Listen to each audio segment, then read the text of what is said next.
Hey, welcome everybody. It's time for another episode of Living Hope, a weekly show designed to provide hope, inspiration, and education for those living with pancreatic cancer, sharing the real-life stories of those really affected by this deadly disease and how they deal with it on a daily basis. With your host, with still a little bit of a sniffle today here, like all of us. I don't know what's going through the air, but we're all hunkered down at home rather than being at the studio to be safe. Are you there, Roberta Luna? Yes, thank you. I've been like everybody else, these sniffles, but it's not COVID. I've been tested, it's not COVID. So just a regular cold, I just can't seem to shake it. So thank you for allowing us to do it this way. I need to be safe. And excuse my voice, apparently it's going to go hoarse as well. So today we have Tori Lyric with us. Hi, Tori, how are you? Hi, Roberta. I'm well. How are you doing? Thanks for having me on. Good. No, yeah, happy to have you. Tori is the patient service manager with the Pancreatic Cancer Action Network. And thank you for joining us today. I know we were hoping to do this in person, but again, we need to be safe for everybody. So I just have so much I want to talk about with you. I don't know how we're going to fit it all in, but maybe that'll give us a chance to do a second episode or another follow-up. Before we do start, though, can you just tell us a little bit about yourself and what you do at PanCan? Sure, absolutely. Thanks, Roberta. Very happy to be on. And yes, hopefully we'll do a part 2 and in person in the future. So I have been with PanCan for about 5 years now, coming up next month. I started as a case manager in our patient services department, providing one-on-one support to families affected by the disease. And started as a case manager and transitioned into my position in management. And I worked in social services for about 10 years. But the reason that I was compelled to join PanCan was I lost my father to the disease in 2004. And I am absolutely all about the mission. I love working with patients, and I have a personal connection, and am really just here to support patients and families in any way that I can. And I have an incredible team and really excited to talk about clinical trials in Clinical Trials Awareness Month.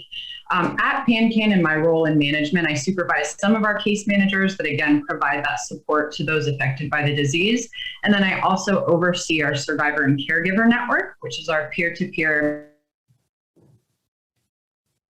Have worked very closely to be the liaison for our genome oncology clinical trials database, which is where we can use patients' information from biomarker testing to run biomarker-driven searches. So I've worked very closely with our clinical trials databases in that regard, which we'll dive into a little bit further.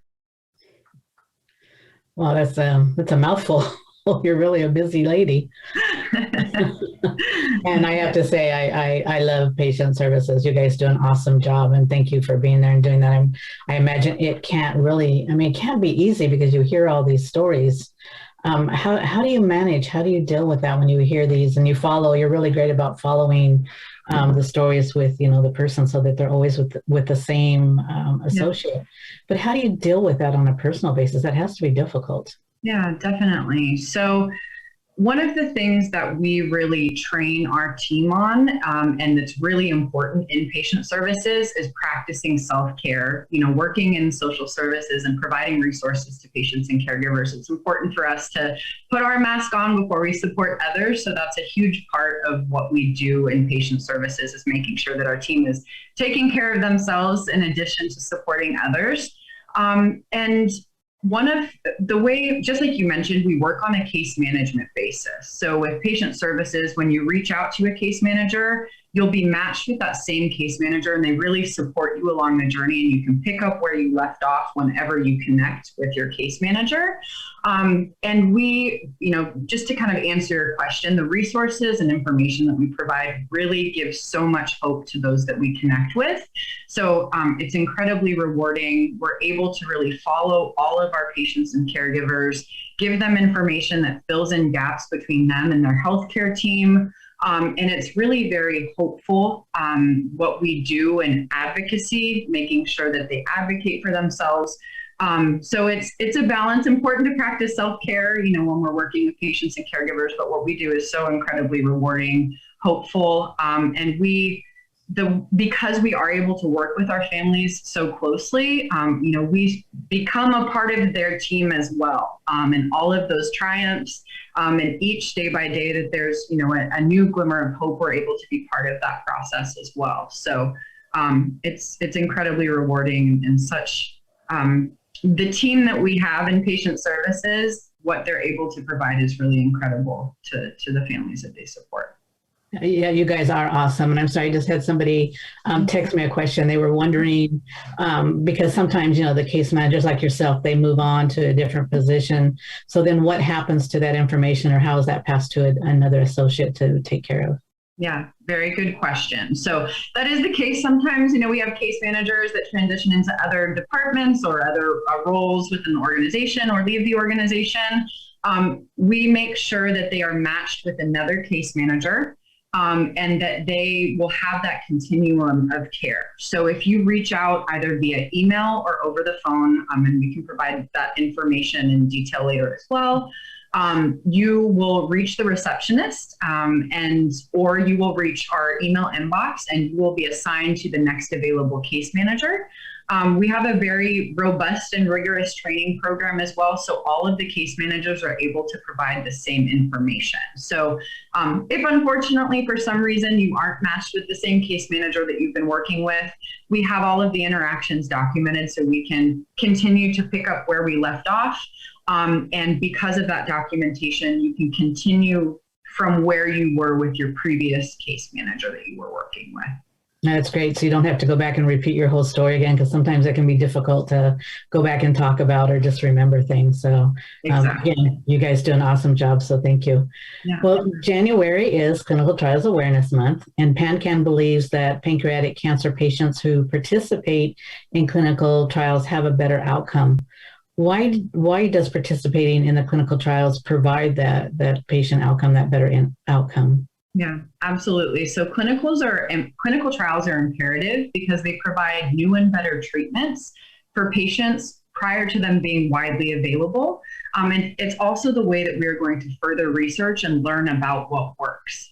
By participating in a clinical trial and considering them at all points of treatment decision, patients are going to be working with top researchers and doctors, and really have a comprehensive care team to support them on their journey. So clinical trials, again, really provide that access prior to these treatments being readily available, and really have that comprehensive approach, and further research for the disease, and really finding treatments that are going to potentially work for patients.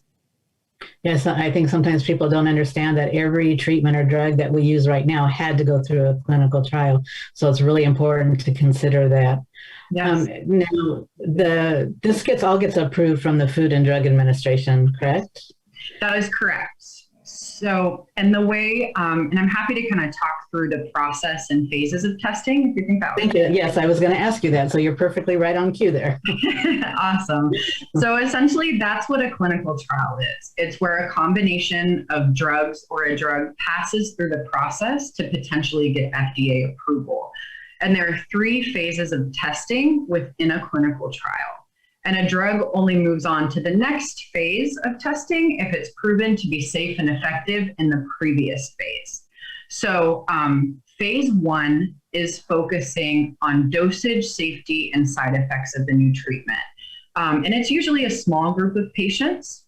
Granted that they determine dosage, safety, and side effects, it transitions into phase 2, which is further testing safety and efficacy of the drug. So does it work? And it's usually a larger group of patients in phase 2.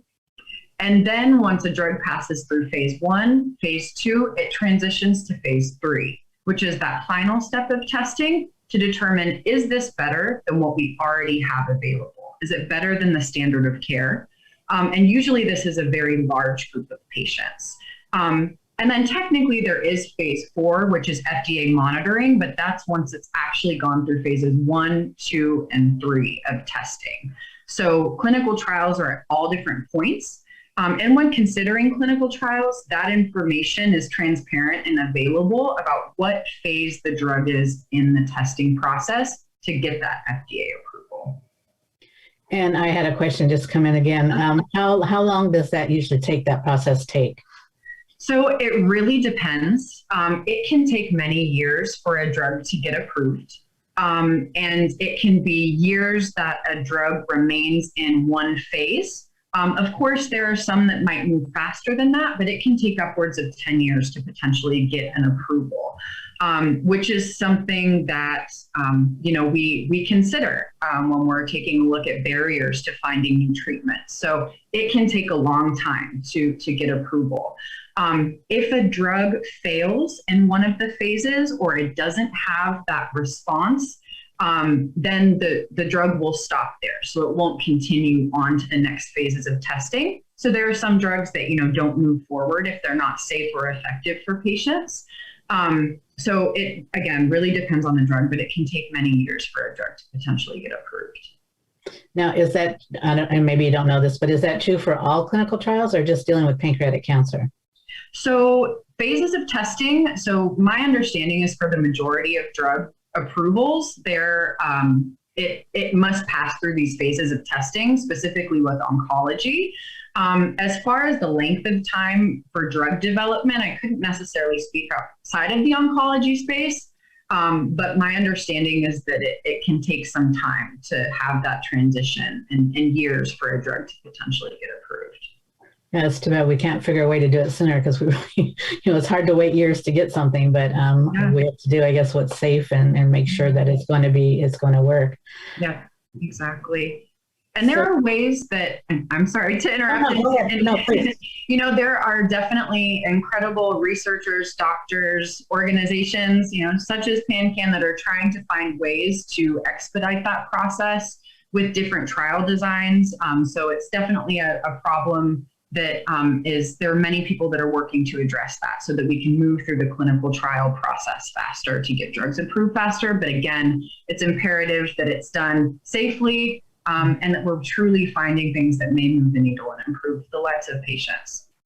Yeah, well, you don't want to add anything to it to what they're already going through.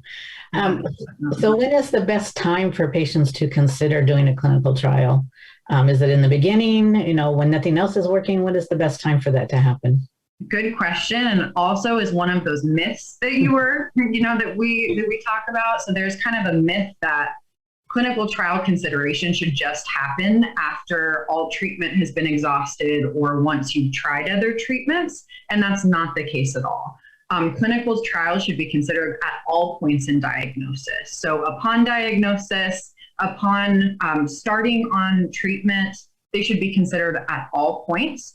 There are clinical trials that are designed for patients at all different points in the journey. So there are clinical trial eligibility really varies based on each individual trial. So there are trials that are looking for patients that have not yet started on treatment. There are trials designed for patients that have been on Gemzar and Abraxane, which is one of the standards of care. And are looking for them to actually have been on that treatment in order to be eligible. And many other examples, those are just two, but it really should be considered at all points in diagnosis. And I'm happy to kind of talk a little bit about the clinical trials database and kind of how to do that in terms of how to consider trials at all points as well. Yeah, please do. And just before you do, though, because if I don't ask the question when it comes, I will forget. Definitely. But somebody's wanting to know, what if your doctor is not really excited about doing clinical trials? Do you have any advice for that patient, what they can do and how to proceed? Definitely. And unfortunately, this is something that we do hear. So if that is, something that you've experienced, you're not alone. And so one of the things in patient services that we do is really encourage self-advocacy. There needs to be continued awareness about clinical trials. At many of the high volume institutions, there's an understanding, about clinical trials and involvement in clinical trials, but in some settings or some doctors, they may not have access to as many trials. There may not be trials at that particular institution. So one of the things that you really want to do as a patient in terms of advocating for yourself is really clearly communicating that you are one of the goals of potential treatment for you is to consider a trial. You're very interested. Sometimes it requires doing research kind of on the back end, which is where patient services comes in. We have the most comprehensive database of pancreatic cancer clinical trials. So we can actually, our team can compile a list that you can take to the doctor that's personalized based on your situation. There are other ways to locate trials as well, but we are just one resource to be able to do that. And that can help too. So if you're going to your oncologist with a list based on your previous treatment history, specifics about your diagnosis, like stage and type, it helps to minimize some of that back-end legwork of finding a trial. And you can go to the oncologist, take this list and say, you know, I've worked with a case manager. I'm very interested in considering clinical trials. Do you feel that one of these may be appropriate for me? So it's kind of filling in those gaps and going to your oncologist and doing that work on the back end. And again, there's a team that's here to support you in terms of case managers and patient services and to help you navigate those conversations as well. Just because we've also heard that it can be challenging to go to your oncologist and say, this is what I'm really interested in, when they're maybe saying otherwise or recommending something else. Also, in addition to that, considering a second opinion as well with a high volume pancreatic cancer specialist, just to have another set of eyes and an opinion about the best next steps in terms of treatment. So you can take that personalized list to your second opinion. Maybe your primary oncologist is recommending moving forward with a standard of care treatment, getting that additional opinion, considering clinical trials, getting their perspective about trials, and they may confirm what the primary oncologist has recommended or provide insight into these other options. So both the self-advocacy, having that personalized list, having that conversation with the doctor, and then again, considering an additional opinion if maybe they're not open to trials. You know, I have worked with patients where they have had an oncologist that was really adamant about moving forward with, you know, one particular type of treatment, but they were very much interested in participating in a trial. So it took getting a couple opinions or working with a new oncologist to really get that guidance and insight. It's also important to note too that the care when you transition to a trial typically shifts to the study team and the oncologist for that clinical trial. Oh, that's good to know. So that would change the oncologist and possibly where they are receiving their treatment then? Possibly. If it is a clinical trial associated with an institution that they're not currently going to, usually the primary care is going to be from the study team, the doctors and researchers associated with the clinical trial. You know, they may still be able to consult with their current healthcare team if that's something that they'd like to do, but the primary care does usually shift to that of the research team for the clinical trial. Oh, good. Thank you. And if you want to go back and make the point you were, sorry, I drifted away from it, but because I have to ask the question when it appears, otherwise I might forget. So yeah. You would walk us through the clinical trial procedure.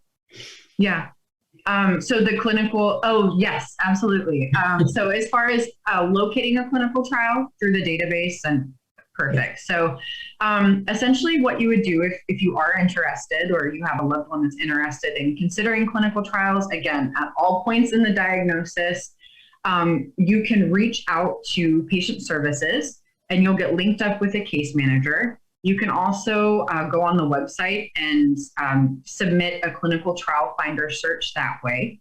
And based on details like type of pancreatic cancer, stage, previous treatment, anything else that we need to know about the diagnosis, we use that information to run a tailored and personalized search. Also other demographic information like radius. If you want to filter by the phases, some people want to take a look and see all of the trials that may be available to them in phases 1, 2, and 3. Others may want to focus on later phases where there's more known about that particular drug. So we can really tailor the list based on interest and need. And then, like I mentioned, radius. So travel is a consideration, you know, as well. Typically with trials, you're going to the site on average, of course, this varies once weekly. So taking that into account, we can, you know, start with 25 miles and extend upwards of that as well. And then we will actually email or send via postal mail, whatever's most convenient for the caller or those that are corresponding via email. And then they can print or send, however you want to do it, take that list to the oncologist and have it reviewed with them.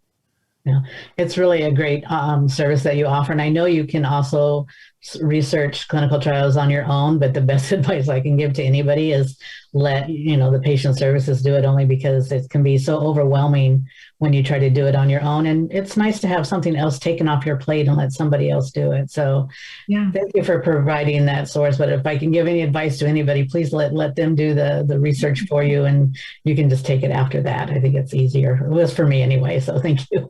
Yeah, for sure. And just really quickly on that note too, we are a completely unbiased educational resource with patient services. So we encourage all kinds of research. If you're doing your own research and want to run it by a member of our team, although we're not medical professionals and can't provide specific advice or recommendations, we're always happy to kind of talk through things. If you come across it on your own, the internet can be daunting with how much information is out there. So our team members can always help to talk through anything that you come across. And there, like you mentioned, lots of ways to find trials, but this is a way to really personalize and tailor it.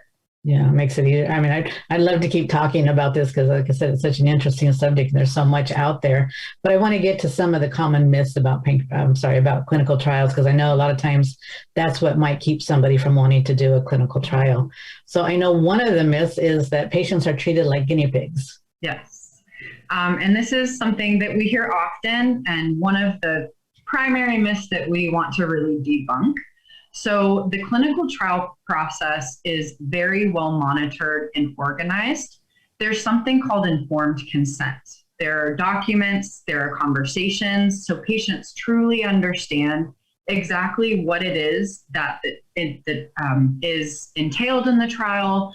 They're able to have their questions answered. It's a very formal process. So you are aware of what is potentially possible in terms of the clinical trial. So there's a full process. Like I mentioned, it's top researchers and doctors who are really running these clinical trials. They're very well monitored. There's also something called the Institutional Review Board. And these are independent committees that are associated with these institutions that are doing the review and monitoring to make sure that anything that transitions into the trial space is safe for patients. And it's a very thorough, well-defined process that's very patient-centric. So it really is so important as far as that awareness to shift that mindset to it really understanding that trials provide access to new and better treatments for patients prior to them being, widely available. You're working with the, top researchers and doctors. There are these safeguards in place through informed consent, the IRB or Institutional Review Board. So there are lots of mechanisms in place to make sure that it's very patient-centric and safe. Of course, with clinical trials, there may be unknown. That is the goal of the clinical trial, is to learn, but we are always educating that both the benefits and potential risks of considering a clinical trial, but there are so many possible benefits of considering them. Oh, thank you. And I know you touched on this already, but another myth was clinical trials are for patients who have run out of options, that it should be a last-ditch effort, and we know that's not true, correct? Exactly. Yep.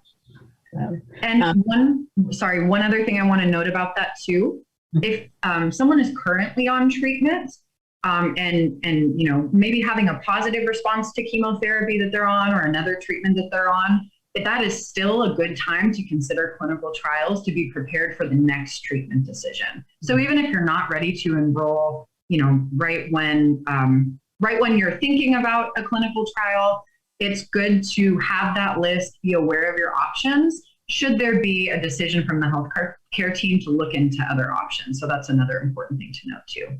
Can you enroll in a clinical trial if it's already started, or would you have to wait for something else? Yeah, so usually if you're on treatment, what the oncologist will want to do is keep a patient on that treatment to determine how it's working. There's usually a period. Most trials you cannot concurrently enroll while you're on treatment and go into the clinical trial. There's usually something called a washout period, which is a period of time that you're off of one treatment prior to starting a clinical trial. So that's another reason that it's important to be aware of all options so that you have an idea of what may be a good fit for you down the line should they want to switch. Say someone starts progressing on treatment or isn't having the same response that they previously had on chemotherapy or whatever treatment, then they can have that period where they're not on treatment and then transition into a trial. Oh, okay. It's good to know. Thank you. Another myth is patients receive a placebo, not a treatment. Can you explain what a placebo is before you answer that? Yes. So a placebo would be when, so I guess I'll kind of start with that misconception too. So a placebo is when there is not a drug that's actually utilized or tested in that particular arm of the trial. So many people assume that with the placebo, that means that they wouldn't receive any treatment, or the concept of, say, a sugar pill where there's nothing that's received. That would never be the case with a pancreatic cancer clinical trial. At the very least, the patient would receive the standard of care. So it would be unethical, say there were a trial and it was randomized, meaning that information is put into a database and you're randomized to one of the groups in a trial. It would never be that the patient would not receive any treatment. Again, it would be at the very least the treatment that's already available and the comparison, of that to the experimental drug. So it may be that someone doesn't receive the experimental drug that they're testing, but they would always receive some type of treatment within a clinical trial. Okay, good. Thank you. And clinical trials are more expensive for the patient. So yes, this is another question we get all the time. So there are two types. So that's not the case. I'll start with that. There are two types of costs associated with clinical trials. There are routine care costs and research costs. So routine care costs have to do with tests, procedures, anything that treatments, anything that would typically be provided if the patient were not enrolled in a clinical trial.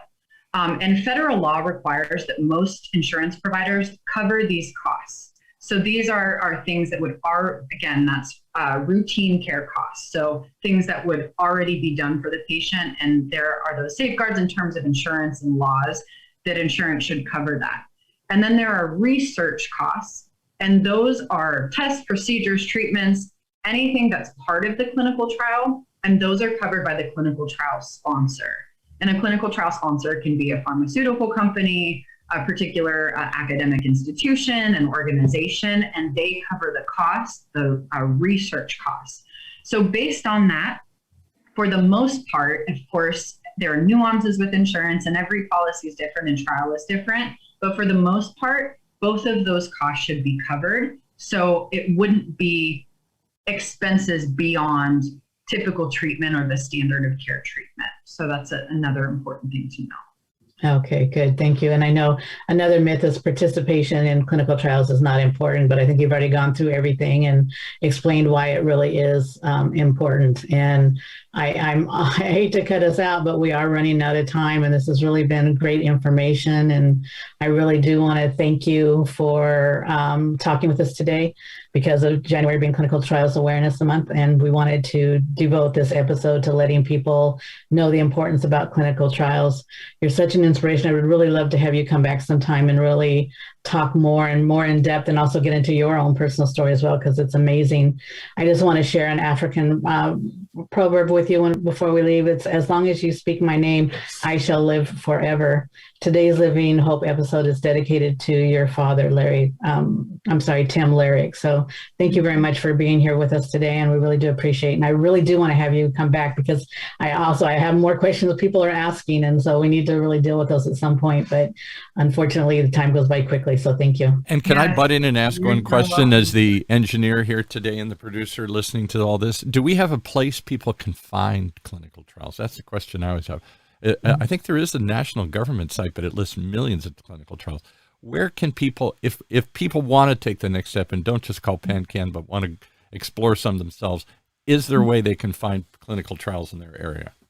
Yes, definitely. So outside of contacting patient services and having us run a search in our database, the database that you're mentioning is called clinicaltrials.gov. Yes. And that is going to be an international database that's really operated by the NCI and NIH. that houses the information for all clinical trials all throughout the world, actually. So if someone wants to kind of independently do their research, they can definitely take a look on clinicaltrials.gov. There are also other organizations that provide clinical trial navigation as well, through individual institutions. If someone is particularly interested in maybe considering a clinical trial at one institution, they can go on the site or reach out to those particular institutions. So there are various ways to do so.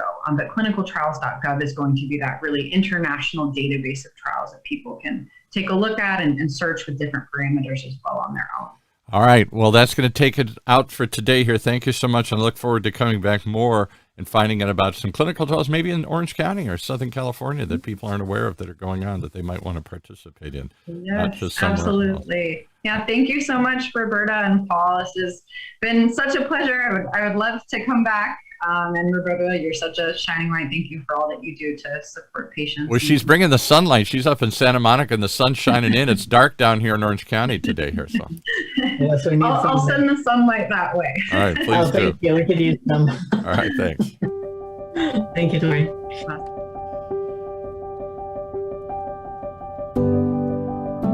Well, there you have it. Another great reason to tune in each and every time to another episode of Living Hope, a weekly show designed to provide hope, inspiration, and education like today's show for those living with pancreatic cancer and those wanting to know more. Sharing the real-life stories of those really affected by this deadly disease and how they deal with it on a daily basis. If you want more information or need some help like right now, or want some help finding a clinical trial, contact Patient Services at 877-2-PAN-CAN, just like it sounds, 877-2-PAN-CAN for the Pancreatic Cancer Action Network.